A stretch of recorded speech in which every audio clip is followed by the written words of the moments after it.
President of China Institute to come up. Is James here? To introduce United Airlines. You know what? Never mind. I'll do it. I'll do it. I'm delighted. So listen, here's the thing. We are so grateful to United Airlines for its generous support over the years for China Institute, and specifically for providing air travel for speakers at today's conference. But what I said to Eileen earlier is that literally China Institute could not do what we do without the support of United Airlines. I mean, our mission is to bring Chinese voices to the States, to give their talk about China, and we also need to go to China to see what's going on there. We are so grateful for your support. I see, James, sorry, I just stepped into your slot. But our job is to build bridges and bring fresh voices from China, and we couldn't do it without the support of United Airlines. So I just want to thank, I want to hand the microphone over to Eileen Furlong, Managing Director, Specialty Sales and New Business Development at United Airlines. And Eileen is going to introduce the final panel of the day. And please, by the way, please do stay afterwards because we're going to have a reception after the panel. So over to you, Eileen. Thank you. Thank you, Dorinda. Thank you, China Institute. It's just an honor for United Airlines to be here today and to support the China Institute. Cross-cultural exchange and bringing people together it's at the heart of what we do every day. And so we're very supportive, both as a travel leader and as a technology leader of the forum. And here in New York City, I think it wanted to mention one thing. We're really proud to be the only U.S. carrier serving mainland China and Hong Kong from the New York City area. We have daily service to Beijing and Shanghai and Hong Kong. In fact, we're the leading U.S. carrier to cities throughout Greater China. So thank you so much for having us here today, and it's my pleasure to introduce the panel. So the next and final panel, will China's cities outsmart the West? And let me introduce the speakers. First, we have David Chen, who is the Director and CFO of Hanson Robotics. Okay. Come on up. Sean O'Sullivan, who is the Managing Director of SOSV. And I couldn't help but notice, but Sean had a 1K tag on his bag when he walked in. So thank you, Sean, for being So thank you for being a fabulous Mileage Plus member, and probably that applies to many of you in the audience, so thank you. And then I'd also like to welcome up Julia Steyn, who's the founder and the former CEO of Urban Mobility and Maven, General Motors, and Olivia Wang, who's the head of operations for the ZhenFund, and finally our moderator, Yun-Hee Kim, who is the technology editor at the Wall Street Journal. I know it's going to be a fascinating conversation, and over to you, Yun-Hee. Thank you. Thank you very much. It's great to be here. I spent the last 12 years in Hong Kong covering the rise of China and the tech giants in that market and the startups. So this is a topic that I'm very passionate about. So thank you, everyone. From artificial intelligence to facial recognition to 5G and autonomous vehicles, China has been investing heavily in this space, and there's been a huge race between China and the US to lead. So we're going to go a little bit deeper in this panel to look at smart cities and the future of mobility.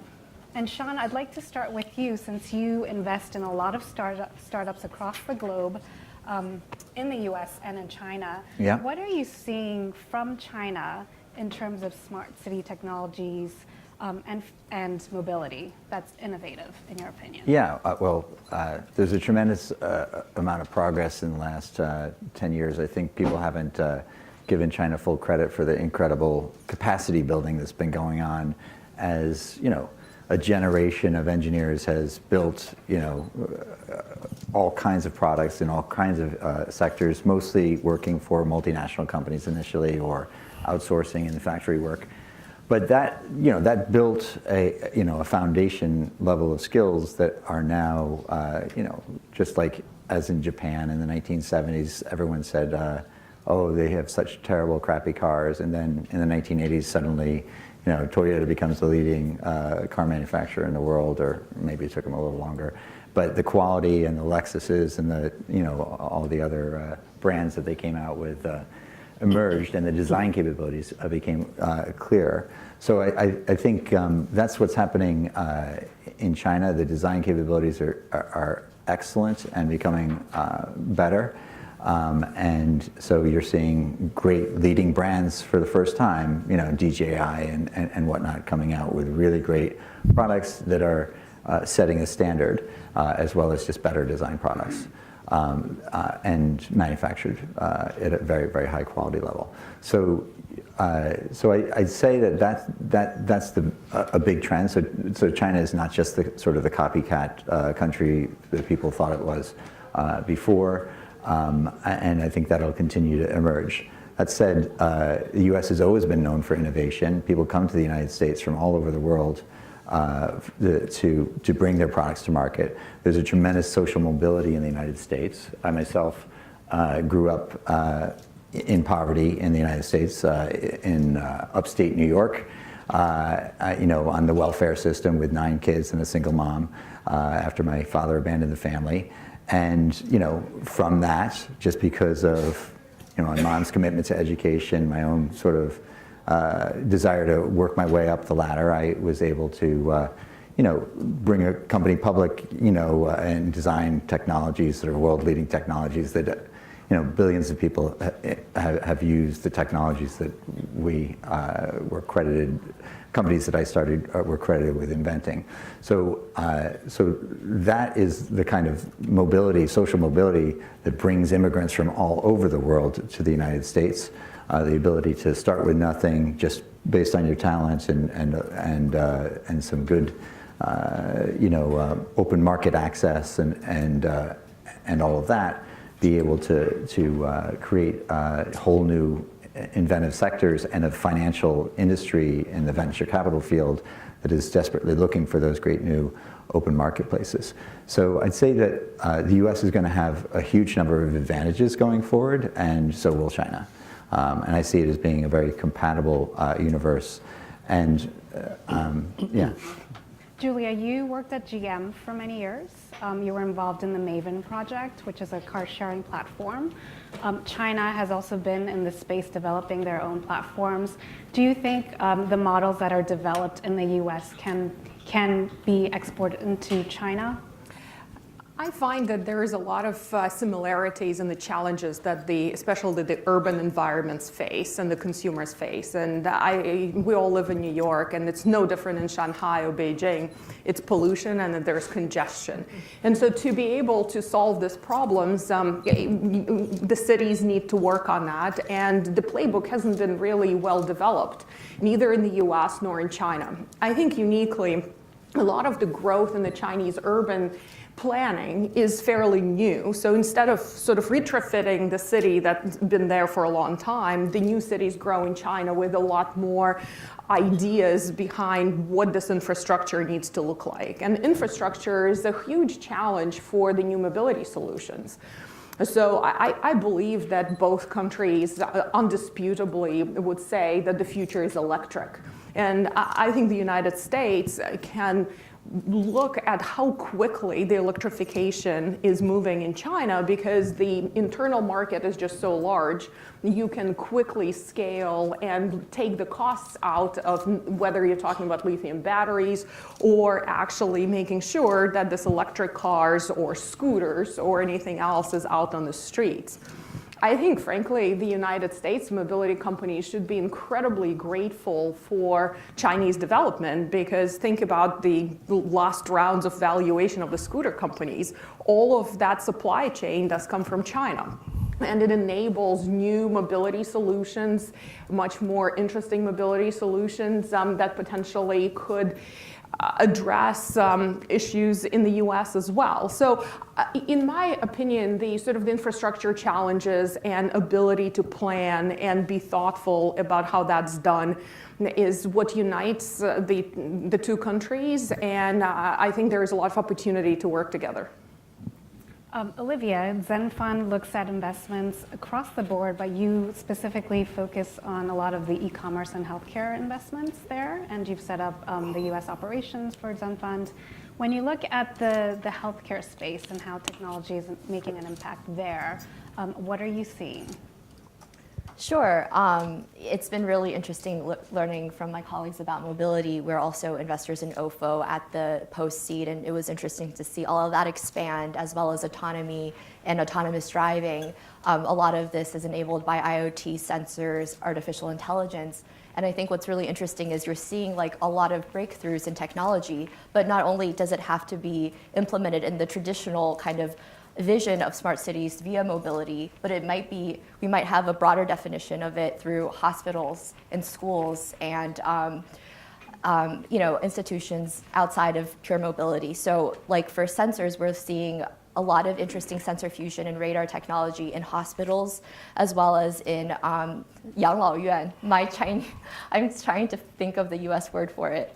Nursing homes, yes, nursing homes. A lot of that infrastructure of tracking and on diagnosis, there's a lot of computer vision in smart city infrastructure, but there's also a lot of computer vision being implemented within homes and hospitals for early diagnostics of diseases as well. So I think when we think about smart cities, US and China, not only do we need to think about kind of the traditional implementations, but other possibilities of a healthy living and collaboration. So that's pretty interesting to us. You spent a lot of time in the US and in China.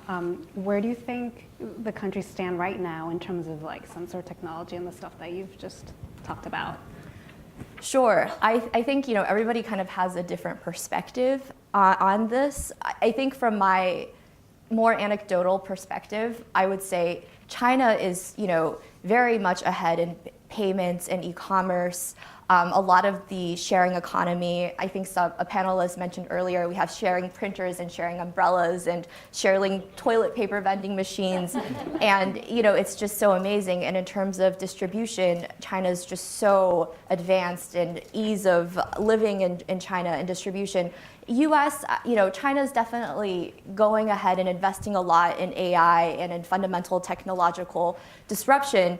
However, I think because of the way the markets are shaped in China, it's very profit driven, because any product, you release it, you've got 1.6 billion people, you make money.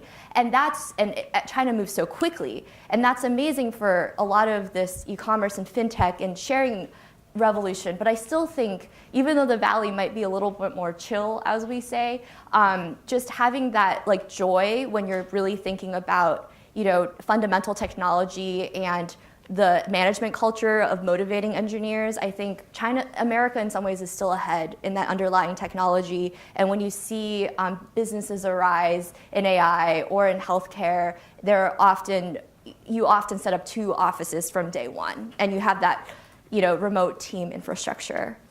So David, your company is kind of an example of what Olivia just talked about. It started in Texas, but now it's headquartered out of Hong Kong, and you're in the robotics space. Where do you think robotics will be, what is their role in the smart cities of the future, in your opinion? Well, first of all, I'd like to say that today was just fantastic hearing everybody kind of give their comments. Although I do have to say that much of the rhetoric was about like us versus them, and it shouldn't be that way. We're not comparing apples to apples, we're comparing apples to oranges, And I would say that a lot of the structures that were discussed today, whether it's political or technological or cultural, are vastly different. And I can say so because I've lived in China for the last 12 years, even though I'm from New York. And so Hanson Robotics is one of my portfolio companies. We invested 4 years ago, before robotics and AI became even on the map for most venture capitalists. So with our measly $500,000 investment, we brought Dr. David Hanson from Austin, Texas to Hong Kong because he couldn't raise any venture money in the state of Texas for what he had done. And he'd been working on this for the last 10 years. And who has seen examples, or who's seen Sophia the robot? I apologize, she couldn't come today in person. We wanted to have her come, but she was actually booked for another event. But that's an example of how realistic these machines can actually become. She's become a window for artificial intelligence who represents what we can envision ourselves to be. She achieved citizenship in the country of Saudi Arabia last year at this high-level investment conference, and people view her as human. But I can say certainly that she's not human. She's made of hardware and a skin-like material and code, right? She's a machine. She travels in a suitcase. You know, I was in Ukraine, Kiev a couple months ago and said, "Oh, where's Sophia?" I'm expecting to have her walk out of the car with me. She's actually in the suitcase, right? So, I mean, you know, but it's an example of where we as technologists can envision what the future can become and take a step forward to making that a reality. So when I met Dr. David Hanson, he'd won a startup competition in Hong Kong, and he told me he couldn't raise any venture money. So I said, well, it's pretty interesting technology. Let's see if we can move you. So we moved him from Texas to Hong Kong, which is now where the company is based. Hong Kong being great because it's a great international city, international people, close to Shenzhen where manufacturing can take place, the window to the large, vast China market, obviously. But the DNA of the company is still very American. American management, American thoughts, American ethics, right? All these kind of things that makes it very American, but located in Hong Kong. So I believe that, you know. Does the robotics technology come from the US or? It comes from our, yes, so now a lot of the IP is now from, you know, our developers in Hong Kong, right? So back to your question about, you know, impacting smart cities or even AI out there, I think, you know, it's an example of where companies and we as investors can actually collaborate. It shouldn't be, you know, apples and oranges. It could be apples plus oranges. You can like both, actually, right? So you all have mentioned the fact that it's more important to collaborate rather than compete. But I think we all know that the US and China are really locked in a race right now to be the leader in AI, to be the leader in 5G, to lead in areas like facial recognition. So how do you collaborate on some of these technologies when there are two internet platforms right now? Well, I'd just like to say that it's not really the U.S. versus China in a race to do that. It's U.S. companies versus U.S. companies versus U.S. companies versus Chinese companies versus Chinese companies versus German companies and French companies. And, you know, and whoever wins is the one that ends up selling the most in the marketplace. Because the subsidies that you're going to get from a government, you know, even if China subsidizes their AI products for the next, you know, 10 years, it's not going to compare with what the marketplace is going to spend in terms of the billions of dollars in revenue that you're going to be getting from these technologies. So the way to stay ahead is simply to get in front of the customer. And so it's cast as the US versus China on things that have nothing to do. Yes, there are economic policies, and sure there are trade barriers, huge trade barriers for U.S. companies to come into China. There's systemic problems in terms of open access to the Chinese markets. That's understood. But you can still work as a U.S., as you were giving an example of. We bring in, you know, we've invested in 220 hardware companies. Almost all of them are doing at least some of their manufacturing in China.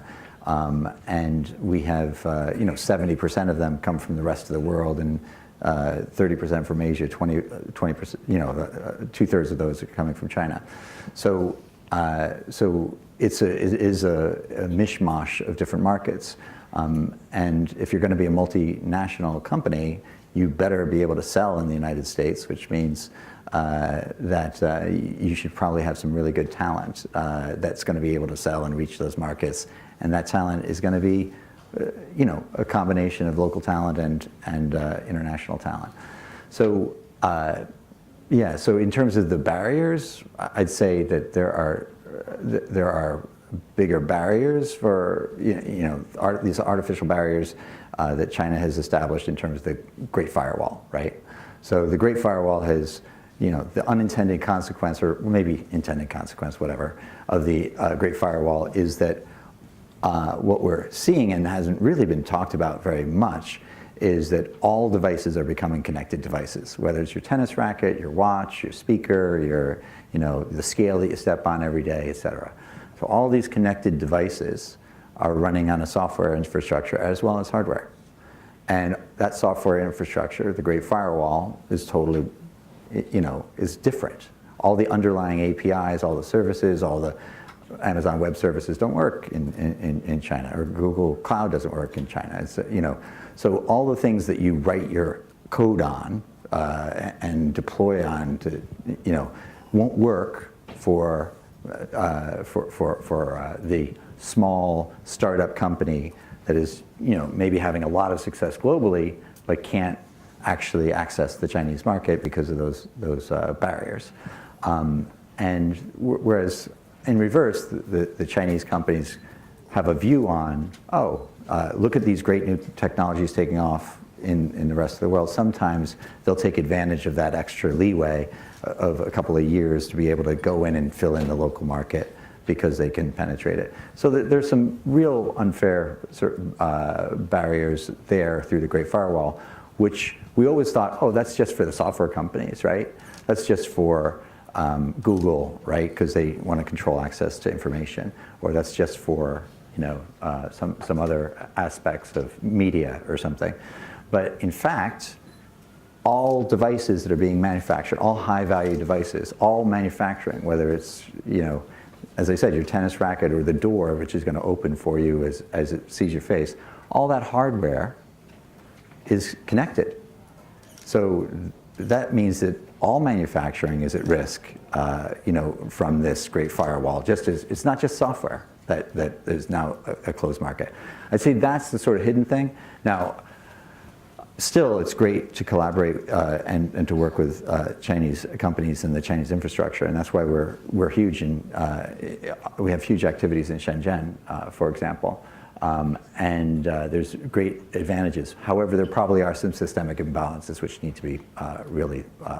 Well, not probably. There certainly are systemic imbalances that need to be addressed, and nobody's really talking about those. I mean, they're talking about the 5G or whatever, but that's not anywhere near this is a 10x bigger problem, especially as we look into the future decades of manufacturing.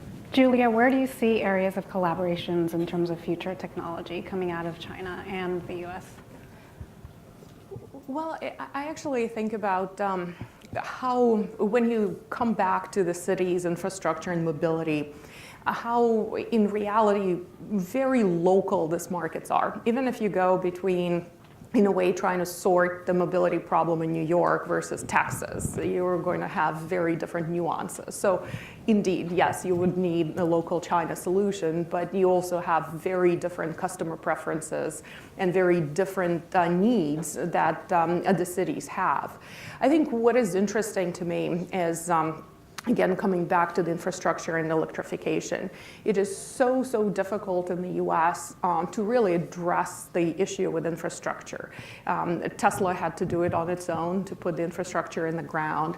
And my heart rejoices when I go to Shanghai, that is basically electric chargers on every corner. So I think the ability to sort of move technologies back and forth, every new solution, every new technology starts as very expensive, and you need ability to have scale and iterate it. And then you have capability of bringing it cross-border, and you can plug it into different systems. And in electrification, I think clearly there's opportunities there. In infrastructure development, there's definitely opportunities there. In even thinking through the disruption, again, one of the important things that in the US, I'm very passionate about it, but it's not very well addressed. No matter how sexy sort of one-on-one transportation can get, there's still need to transport many people between point A and point B. And China faces the same issues. You need to connect people where they live to jobs. And so I suspect there will be emerging the disruption and the new solutions, so which would acutely impact China first, potentially, that even in the US, and some of these ideas will be cross-pollinated. What about autonomous vehicles? I mean, right now, I think both the US companies and Chinese companies are developing separate platforms. Could we see in maybe 5 or 10 years down the road, like one platform that works for all of the AVs? And my hypothesis on autonomous that it's also going to probably work as regional businesses, because when you think about the nuances what autonomous needs to do in different places, even scaling between cities, I think presents unique challenges. So I don't know, but I think, again, as the world evolves, will there be scalable solutions that could be shared? I think it's very dangerous to just have one autonomous vehicle provider, technology provider. It's just like anything. You get, industries get soggy and bored and not competitive when there's only one monopolistic approach to anything. You really have to have a vibrant marketplace with many people attacking the problem from different angles.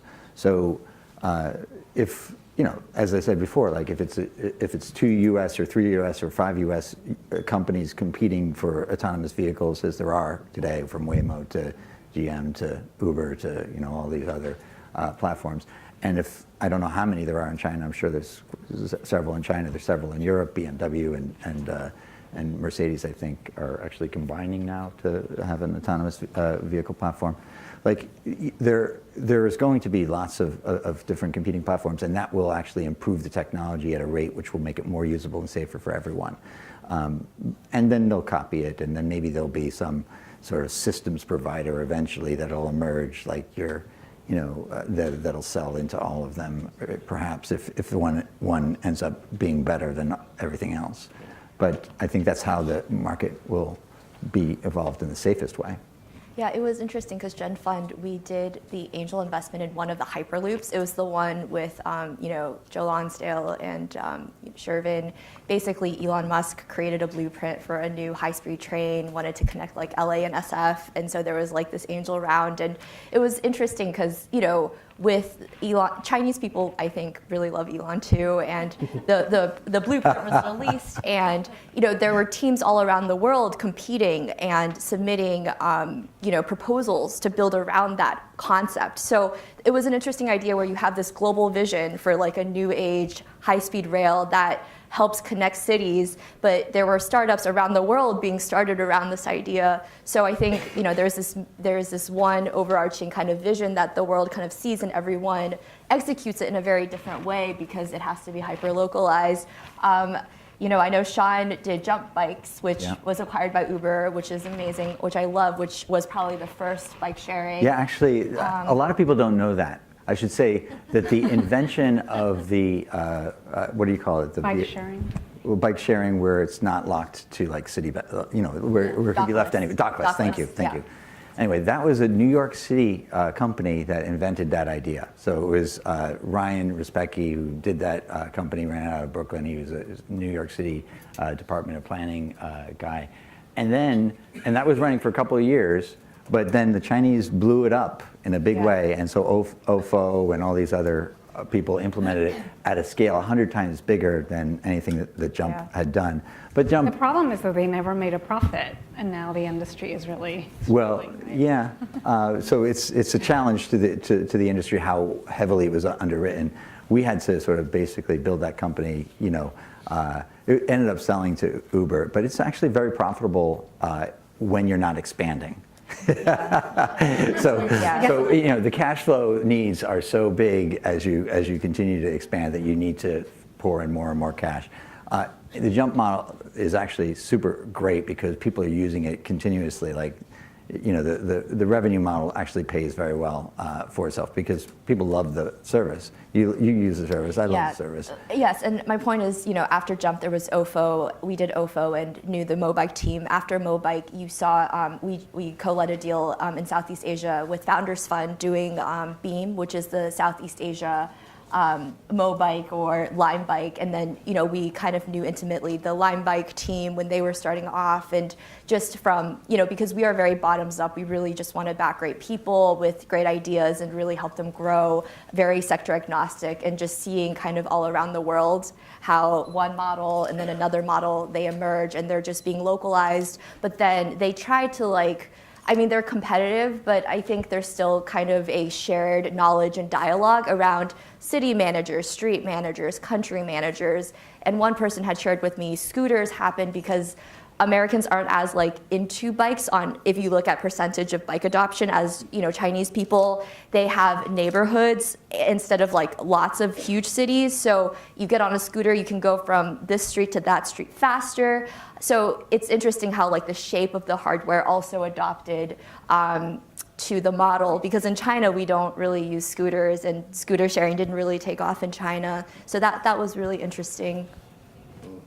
Yeah, I think somebody mentioned today that we're at the tipping point, and certainly if you look at the last decade, a lot of the technologies and companies that you see out of China were quote unquote clones or copycats. But I think now, from my personal observation, is that it doesn't have to be one architecture or infrastructure, as you mentioned.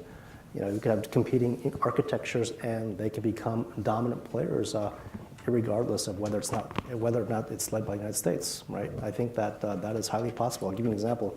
I just worked for a Japanese car company called Honda Motor back 20 years ago, and we're launching navigation devices for the United States market. So the Japanese were pioneers in navigation systems, but then when we came to the United States, the maps were completely different, right? Sean, you understand this, right? And we had to kind of buy into navigation technologies and some of the other companies that were out there at the time to kind of do their own infrastructure. So the Japanese had to adopt the map layer, but the technology was inherently Japanese, right?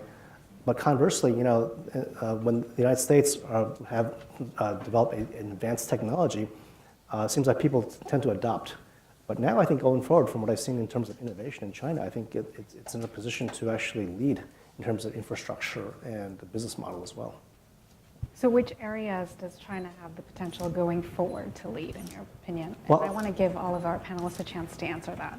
Well, I think, as we see in artificial intelligence, today there's talk about large data, right? Data as a driver for that and the algorithm.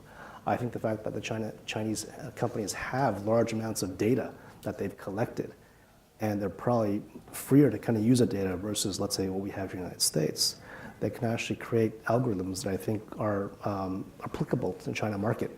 If those algorithms become widely used, then who's not to say that those algorithms, that infrastructure could be used in other parts of the world? Olivia? Sure. I think, David brought up the overarching kind of thesis of our day, which is really relevant. From a more anecdotal standpoint, being in China, I'll give kind of an unusual answer, I think. The way China connects its tier 2 and tier 3 cities with its tier 1 cities is just amazing. And you have like these multi-billion-dollar, trillion-dollar markets built around just the middle lower class and their ability to pay. And one thing I grew up in Ohio, I wish there was a better way in which America connected Ohio with New York City, maybe. There's just so much fluidity where you have so much access across all different types of cities and provinces, and every one of them has access to innovative, interesting products at great prices and a better quality of life. I mean, that's a large statement. And I think in the US, if we were able to connect our cities better, that would be amazing and something we could learn about from China. I'd say that China has a big advantage in hardware manufacturing, and that's going to be continue to play a lead for as long as the labor costs remain low enough. I think just to build on all the themes, definitely electrification, everything, the hardware manufacturing, and the common payment system. This is a big issue for mobility solutions in the US, and it hasn't been cracked, and I think there's a chance that the good ideas might come from another place. That's a great point. I mean, to go to China and on WeChat, you got no cash, no credit cards. I got my phone, I got WeChat. I can contact my people, call people, and I can make payments on WeChat, actually. Yeah. We're going to open it up for questions. So if anyone has questions in the audience, please raise your hand. And if not, I might just ask you all. I think in an era of trade conflict, a lot of the US companies are struggling in China to either get in or to expand. Chinese companies have had difficulties expanding into the US. A lot of deals are getting blocked. Where do you see this kind of environment in the next kind of 5 years? Will things change, in your opinion? You guys are all investors, so you can have your crystal ball and maybe predict what may happen in terms of US-China relations and its impact on technology. Well, I'll start since I'm on this side of the. I think what is encouraging that the talent is very global and very mobile, and I think the access to this talent, all kinds of capital has, and I think that's good because the world needs to be global. I think as long as the capital movements also remain open, I think there's going to be a lot of opportunities for the startups across both sides to work well together. And no comment on geopolitics. I think Sean, my question is, will we ever see Facebook in China, for example, or Google really expanding in that way? Okay, so China has some let's just call it core mission requirements by the government to control information and to make sure that the population is trying to move forward in terms of their economic prosperity. And they also, yes, they have to control information. They also have to, have their hands in enough things to keep their politicians happy and taken care of. That's hopefully is being cleared. There's less corruption. I think there's more awareness of that being a dangerous outcome for people. But so I'd say that they have, by doing certain things that they've done, they've set up China to have extremely strong trade barriers. You're obviously not allowed to compete in lots of industries in China. Those trade barriers are problematic for the rest of the world. If the rest of the world is being rational about this, the rest of the world shouldn't tolerate that for that much longer. That's not fair. And why should our markets be open and their markets be a little more closed? It's not all the forced technology transfer. I was at a Goldman Sachs conference 2 days ago, and they talked about how IP licensing from China to the US has gone up by a factor of like 15. So it's gone up from like 7 billion to 8 billion per year, versus the 200 billion or so that is expected that is being lost in IP theft every year, 200 to 250 billion. So it's gone a huge way. It's gone up by 10. If it goes up by another 20, it'd be possibly a more level playing ground. But even so, it wouldn't be a level playing ground until companies can compete naturally. And that's not, I say the United States, but that has nothing to do with the United States. This is equally true for Finland or France or Germany or anywhere else. So this is an issue that has to be addressed at some point, but with China's central need to control the population and their access to information, et cetera, and the political system, you may not see, that may have to be a discontinuous sort of change. Discontinuous change is always scary because that means anything from revolution to a massive recession, depression sort of thing having to happen in order to see the impetus for the change to need to happen. So it doesn't seem like it's actually progressing to in a natural way. To be a more open marketplace. So I don't really have a solution there. No idea how it's going to happen. Olivia, are we likely to see more Chinese companies looking to bring their business overseas, especially in the US, or do you think it'll continue to be a difficult environment for the next few years? Sure. I think it's interesting to see, you have certain policies between US and China unravel the last 6 months, let's say. And it's interesting to see the response from the communities with regards to these policies. So for example, with some of the core AI, core space, core chip technologies, they say, okay, there's potential conflict, things are getting politicized, let's step away, let's kind of respect that things are going on, and let's separate. And you see that caution in those areas. And I think the one area which I've seen people ignore, which is funny, I wouldn't say totally ignore, would be in healthcare. And then you have people who are the Bill and Melinda Gates Foundation, these nonprofits, global institutions with a lot of money who really care about eradicating disease, saving people's lives. I think these communities, they're a little bit more robust, and they're not so easy. They don't easily comply to this polarization in the world as much, because if you have two internets, it's probably very unfortunate. But if you have a system where people don't share data about lung cancer or liver cancer or aging, then people die.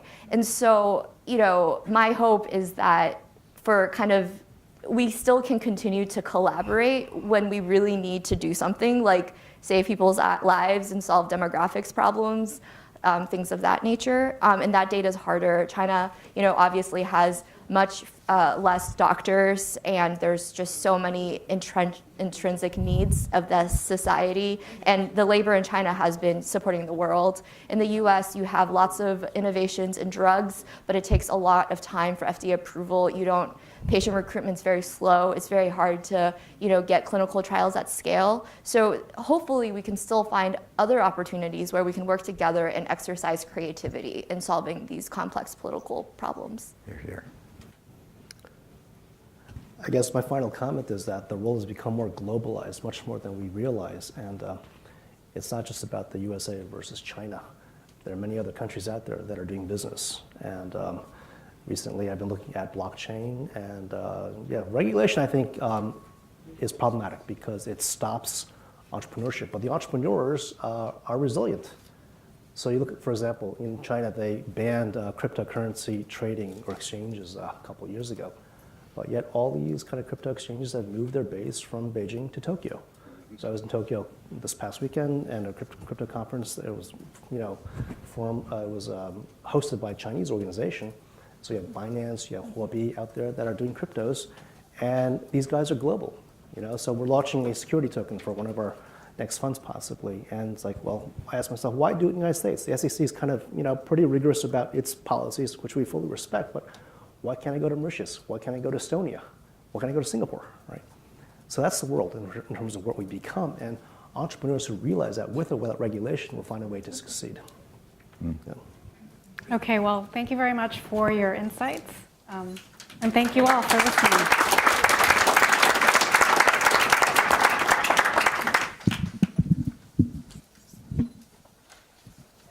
Thank you, everybody.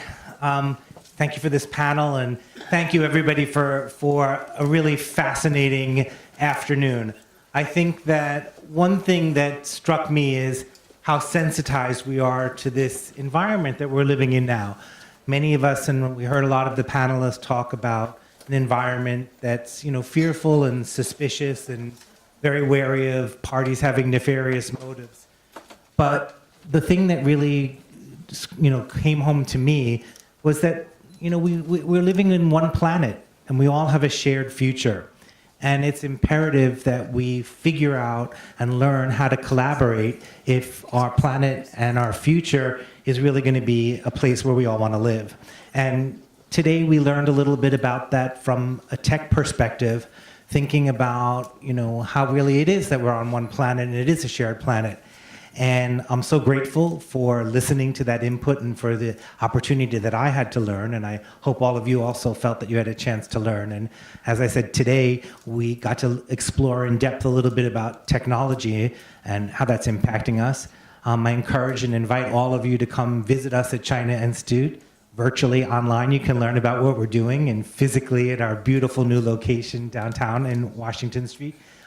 We bring it to life every day in terms of art, culture, through the classes that we offer through the school and through the business programs that we offer here.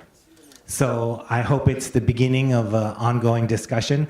I feel the reason I'm here is because it's so important that we have this dialogue and we have this kind of a communication. So thank all of you. Thank you especially to Dinda Elliott and her team for working so hard to bring all of us together. Absolutely. Thank you to all of our corporate members who are with us every day, and particularly today to Citibank again for making their beautiful space available to us and for hosting this afternoon. And I invite all of you to continue the dialogue, the discussion, and the exchange of thoughts with a cocktail reception, which is happening right here as soon as I shut up and we can move on. So thank you again.